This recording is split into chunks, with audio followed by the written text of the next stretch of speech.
Hello, Connor here with the 30-day recap from meditating. So, past 30 days we've attempted to meditate 1 hour per day, and it has been very exciting. Here comes Pippa. She wants to hear all the meditative conversation. So, we made a little list, just a quick list, of 7 things, 7 takeaways or things we wish to discuss, which we've noticed from meditation. And here they are. So the first one is the switch. The switch developed early on in meditation. It was actually there prior, before meditation, just from, practicing mindfulness in the past. But the switch is pretty much being able to switch into the present state. So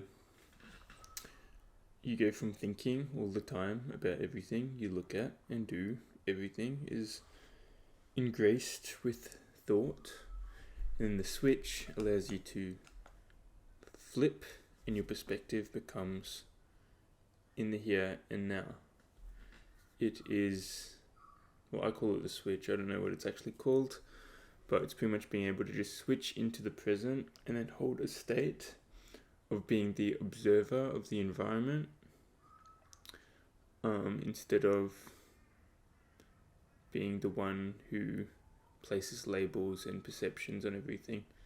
So that is the switch, and that's something that develops early on in meditation. It's just becoming present.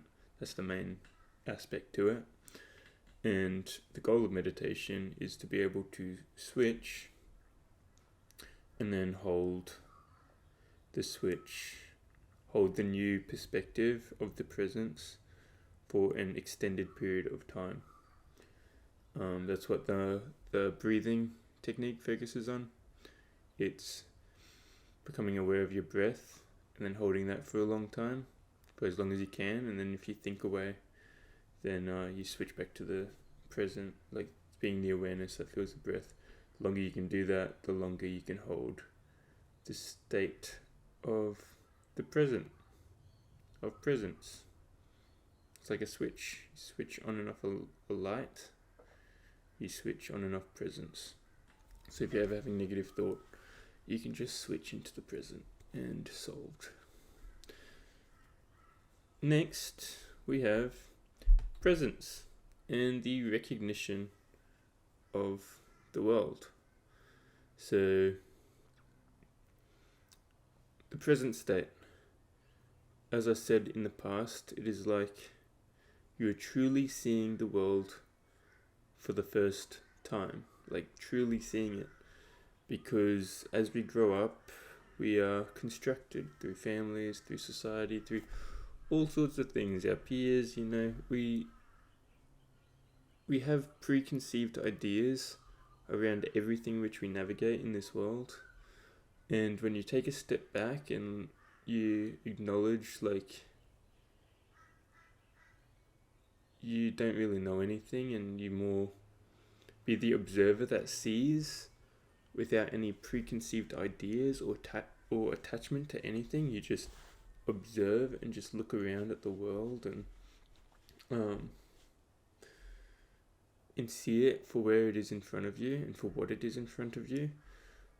It's quite a strange state, and it's like you can see everything. You're just looking at it. And when you come into that state, I don't know if that's like an awakened state. I'd have to look into that further, or awakened could be deeper. But yeah, anyway, when you come into that state, you're observing the world without your preconceived ideas. That means that you're kind of a blank slate.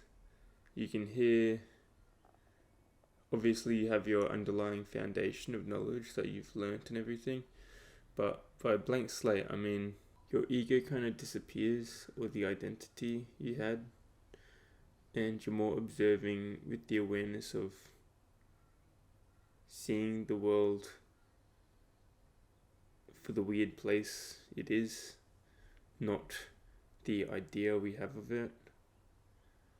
Yeah, it's pretty confusing, but I think from this present state, it's very much the world. You recognize the world isn't ours to control. You recognize everything as far greater than we could even comprehend, and you tend to be able to see through ego, see through the own preconceived ideas we have about others in the world, and judgments and opinions. You kind of look at all of that and you're just like, why do we think we know everything? Why do we seek to discriminate against others to boost the self? And why do we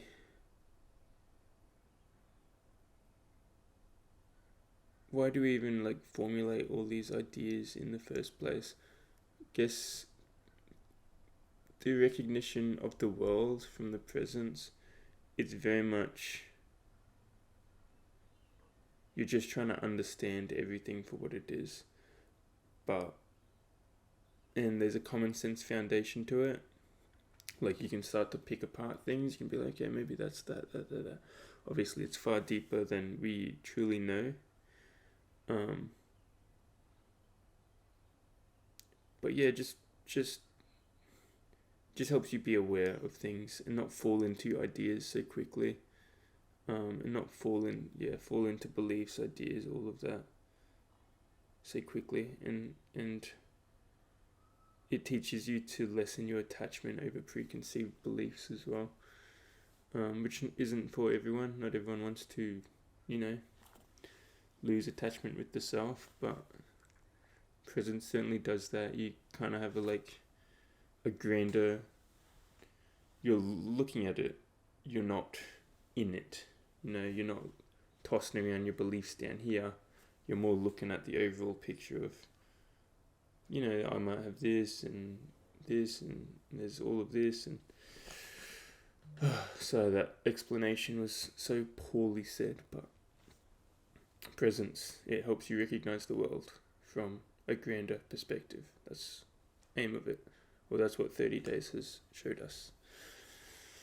Oh yeah, next is the cooked feeling you get and the peace of mind, which encompasses you for the rest of the day. So after meditation, you'll notice even just sitting with your eyes closed for a bit and breathing, eyes closed breathing, after just doing that for 2 minutes, if you hold it, maybe you go into thought a little bit, but if you can hold it properly, presence, focusing on the breath, if you do that for 2 minutes, you'll open your eyes and you'll feel lightheaded and cooked and wigging out, looking around, and you're seeing everything, and you're like, whoa, what's going on? So, I've mentioned the state of smoking in life before. That's what it feels like. It feels like meditation. You're smoking in reality, smoking in life a little bit, and actually seeing it, and taking it in, and then it stays with you for the rest of the day. So say you do an hour of meditation in the morning, or even you don't even need that much. You just need to be a few conscious breaths throughout the day. It's like a little puff of life.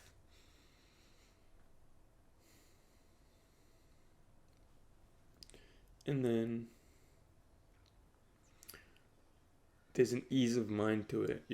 You're looking around instead of thinking about so much, and you're flowing with the moment instead of trying to control everything so much. You're accepting the moment and you're experiencing the moment, and you're truly just having fun with whatever's here, because it's like, whoa, look at us, we get to live this life, and how wonderful, So yeah, you definitely get cooked from it, and you delve deep into philosophical thought sometimes as well, which I know it's no thought meditation, but you just do. Yeah, it gives you new perspectives on life just from like sitting there and staring at it, it's pretty crazy. And it truly gives you peace of mind throughout the rest of the day. You're in a very meditative state. You're very present with those around you and with the things that you're doing, and you can snap back and forth into that presence. Okay. Well, next we got perspective change, which we kind of mentioned already, that your perspective shifts. It becomes a grander perspective that's overviewing everything from a place of no thought, from a place of seeing rather than thinking. And when you're seeing things, then you're like, crazy. It's actually, you're actually seeing it. And also the perspective of being in the present moment as well. You'll notice that presence it just feels very like a common sense foundation. I mentioned that earlier, but it kind of feels automated. So when you're navigating from the present moment in an environment or doing anything, when you're truly present with it, it's kind of like you're on autopilot, but you're on the best autopilot like you could wish for. Obviously you might be like a little cooked and like wigging out, but it's like what you say is there's like a common sense foundation to it. It flows without you truly needing to think about it, but it flows fluently, which is nice. And your mind tends to delve into thoughts. Like, say someone brings up a concept or a topic or something that you're interested in. From the presence, you can kind of delve into that thought, yet be aware of the presence still. More becoming that awareness which oversees that thought and delves into it as like a little tool, asset to use, but then can come back to the present and speak from the presence again. That's something definitely noticed, and that's 30 days of meditation, and it is extremely useful to have, and it truly takes a lot of the stress away from thinking about what we have to say or stumbling and I don't know, just stuff in general, That kind of brings us to social improvements. So from the present state, you will notice social interactions get a lot easier, a lot more experiencing the world rather than experiencing the self. So I've kind of formulated that anxiety stems from, and obviously there's multiple reasons, but a lot of it stems from too much thought upon oneself, too much thinking inwards rather than looking out. And presence or meditation allows one to experience reality, experience the world. So therefore, when they're in conversation with others and they're in a meditative state, it is looking out and experiencing that other person from presence rather than attempting to experience their thoughts about you. Thoughts upon oneself, which is not experiencing the world. It is experiencing anxiety and trying to conform to other people's thoughts about you. which is masking. So yeah, there's a lot to it. But certainly something noticed is everything socially is better from the present state.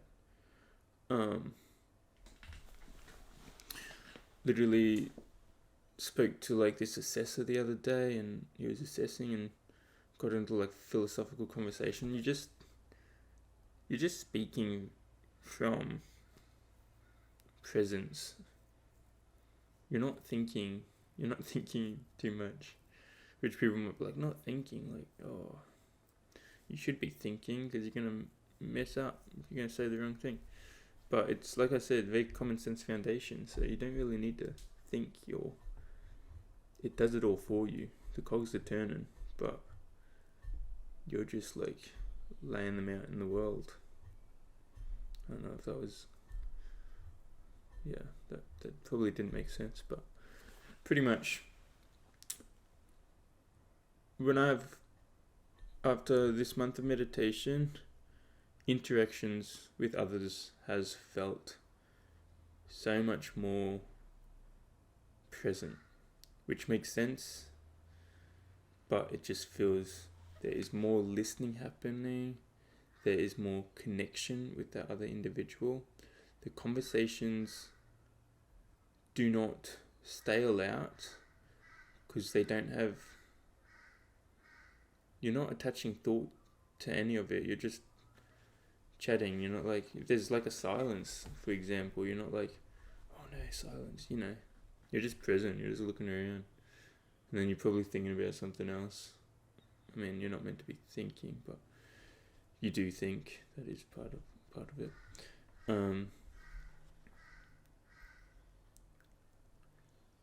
But yeah, you just, when you're navigating from the presence, you're truly seeing that other person, you're truly taking them in,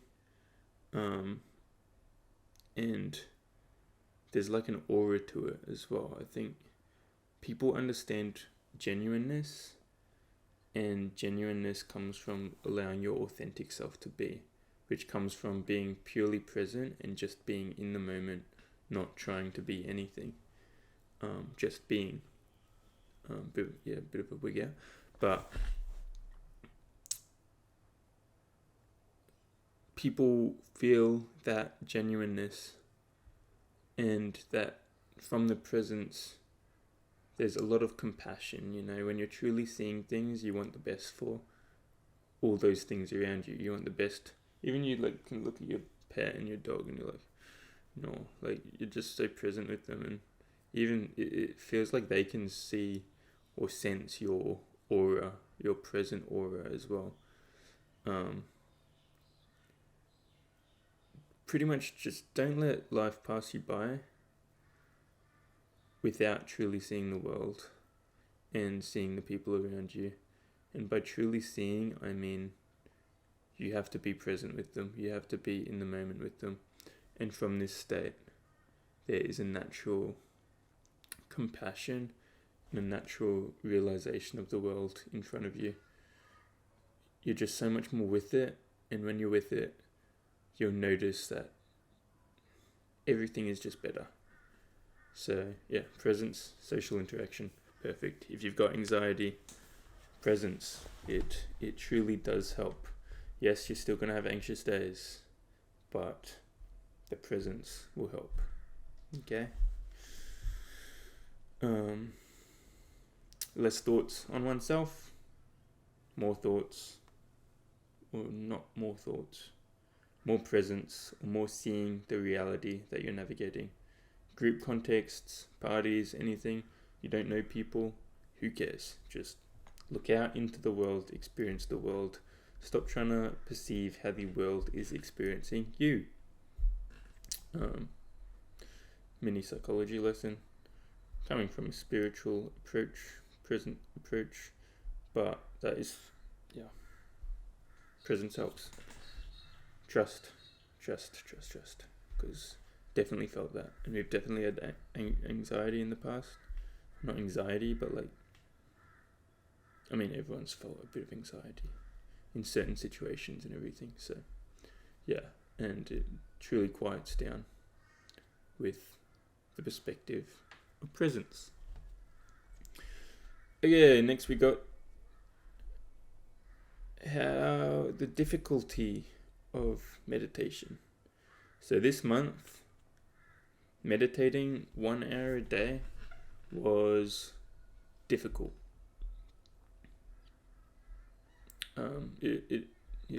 It was difficult. It's not. Yes, you're just meant to be sitting down an hour a day and thinking about nothing. But thinking about nothing each and every day is fucking difficult, okay? And especially when you've got a lot to plan for and a lot to do and you're trying to fit everything in your schedule and you don't feel like you got enough time, and then all of a sudden you're sitting down and you're staring at the sky and doing nothing, and you're not meant to think about planning or doing anything. Like, yeah, it can be difficult. And there's some days you can sit down for a whole hour and meditate for like 5 minutes of that hour, which does not feel good. It does not feel like you got your time's worth. But at least it's a little bit of meditation. A little bit of meditation goes a long way. So, and sometimes you can, if you're tired as well, you'll sit down for meditation and you'll fall asleep. Very nice. Be careful when you're focusing on your breath with your eyes closed, because as soon as you start to drift into thought, you can delve, and you're asleep. So, something to look out for. It's happened a few times. But yeah, meditation, especially if you're a busy person, it's not going to be easy to be consistent with it. I mean, everyone's different, so but me personally, there are some days like the mind's running wild and you've got so much to do, you just want to get done what is occupying your mind so much, or there's like conflict between people, like relationships and all sorts of things. And the last thing you want to be doing is sitting there for an hour trying to stare at the sky, because what's happening?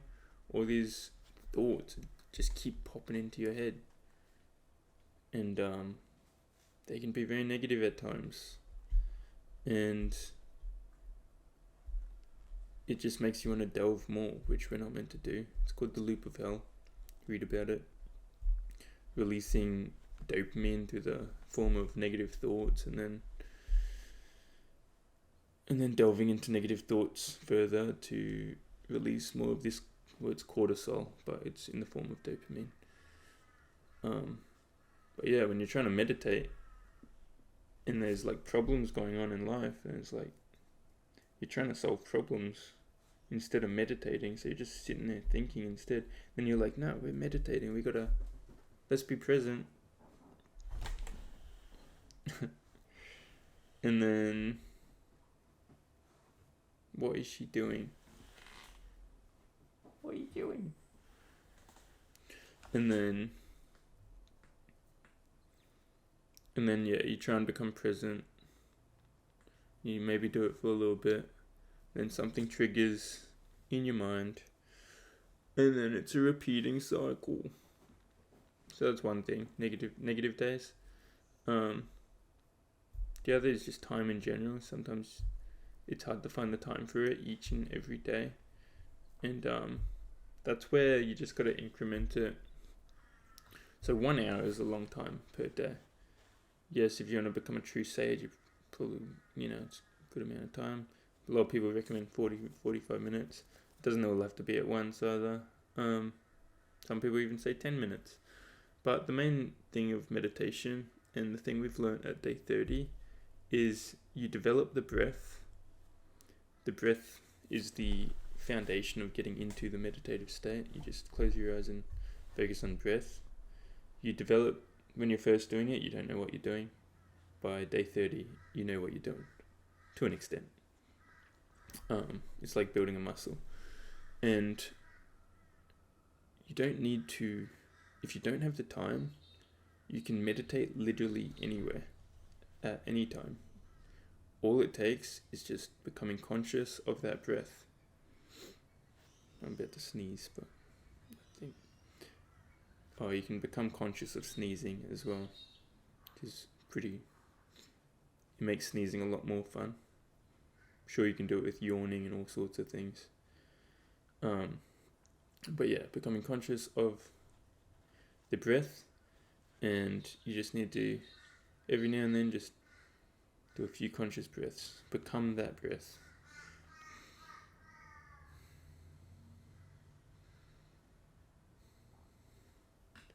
It's like a little orchestra, if that's, pronunciation.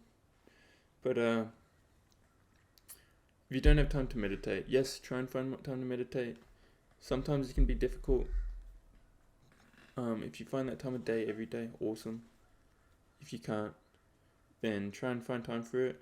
If you can't do that, then develop this breath, and throughout the day you're walking along, just a few conscious breaths. It will completely alter your perspective of life and your realization in it, and you'll be a lot happier for it. So develop this breath, or at least just try and start attempting it, because once you start attempting it, you'll slowly build that muscle. All of presence, all of meditation, it's a muscle you're building, and you build it by delving into no thought, by becoming conscious of the reality within you and around you and the present state. So yeah, just become present every now and then. If you've got some time, do it for a little longer. And if you've got addictions as well, that can be distracting, because if you've got an addiction to something, then when you're trying to meditate, you could be thinking about that addiction. So practice some self-control as well. If you're in meditation, you're there for meditation. Be there for meditation. Otherwise, you're just going to occupy it with stuff you can do at any time, and then it's not meditation, and it will not benefit your life. Well, it might. I don't know. It's no. Even if you meditate for 1 minute out of 10, it will still change your life. So yeah. And the last thing is how it feels in the highs and the lows. So, which we kind of delved into just then, but you're gonna have good days and bad days. That does not change because of meditation. Yes, maybe in the future, like 40 years down the track, when you're an enlightened individual, you will never suffer again. But right now, we suffer. You know, it's a part of life, the yin and the yang. And when you're high, I mean I mean like, the high is when you're with your friends and you're happy in the moment, or you're with your missus or mister or anything. When you're high on life and you understand presence, the presence really makes life exciting. You're truly with the moment, you're happy, you're gleeful. Gleeful is the perfect word to describe it. And you're creative, you're philosophical, present. There's just an aura. Bang. You know, it's presence really, and it's a lot easier to become present when you're on a high in life as well. When you're feeling good about yourself and the things around you, because you're happy. What makes you more happy? Presence, because it's a blissful state. So it's like you're becoming high on the high. So yeah, good times, very good. And meditating during good days is very exciting as well. Though sometimes you can get lost in thought towards the positive. Like if you're really excited for something, you can get lost in thought, the positive. And we discussed, and so you can get lost in the negative, yeah. Vice versa, you know. And then the lows in life as well. So on the sad days, I remember experiencing like a couple sad days, one truly sad day, and presence helped, but we still experienced a lot of suffering, you know.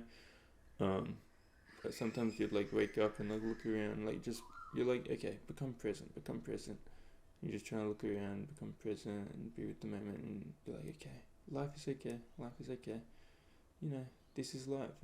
We're meant to experience these things, and then like you're better for a little bit, and then you doze off, you wake up, and you're back entrenched in all this negative thought and negativity, and then you can try and become present again. It's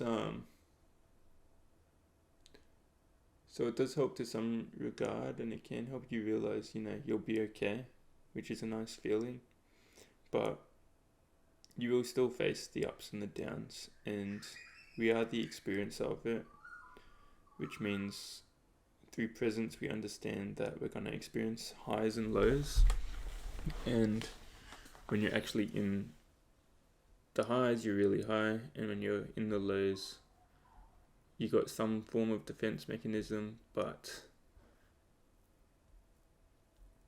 you're still going to experience the lows. You're still going to experience that negative thought. And yes, you can practice switching it off, but it's not going to be possible all the time. With the mastery of meditation, I'm sure after like years of meditation, yes, you'll become a lot better at it. After a month, you can see it, you can do it, but it doesn't last for an extended period of time. But it is helpful. But at the end of the day, if there's something on your mind, then, you know, solve it best you can. If it's out of your control, then become present and experience the emotion. Let it burn up inside you and release the energy. Not the, like release it and allow the next moment to flow through you. So overall, that was 30 days of presence. We're going to keep going. The main thing is we notice just more presence in life, more happiness, more excitement towards it. Better interactions with others, very nice interactions with others. And that there's going to be ups and downs, but you're going to continually build this muscle. And the present state, like these days, it's so much, after 30 days of meditation, so much easier to switch into and hold while talking, while doing anything, which is very exciting stuff. It's like a little ability you learn, and a little muscle you grow, and you get better and better at it. And with it, you produce an aura and an awakeness and a presence that sees, and that other people, a genuineness, an authenticity to oneself. And other people certainly notice it as well.